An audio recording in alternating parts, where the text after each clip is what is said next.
Bila kata Quran, kata-kata Allah. Betul? Kata-kata terbaik. Betul? Sebagai panduan. Betul?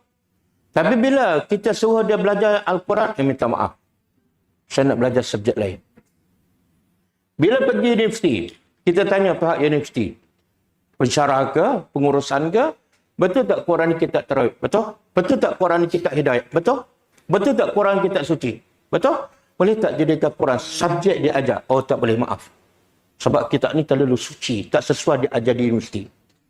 Seolah macam tu, betul tak?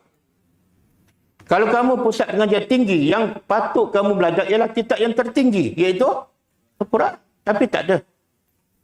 Di mana ada dia ajar Al-Quran? Di tadika, di sekolah, di menengah, di universiti, mana ada? Di masjid. Betul tak?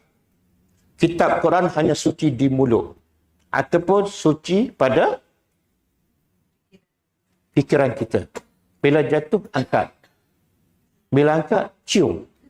Bila cium, junjung. Bila junjung, simpan. Itu suci. Itu maksud suci. Baca, boleh. Faham, minta maaf.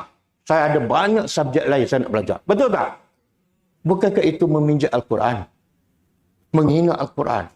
Kitab kata-kata Allah, tak nak belajar. Kitab tulisan manusia, belajar sampai berjaya.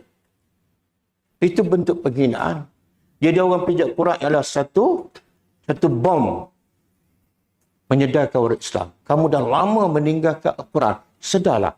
Mungkin sebab dia pijak tu, sebab kamu pun tak memulakan Al-Quran. Perangai kamu sama dengan perangai orang yang tak beriman dengan Quran. Tak ada akhlak Al-Quran. Betul tak?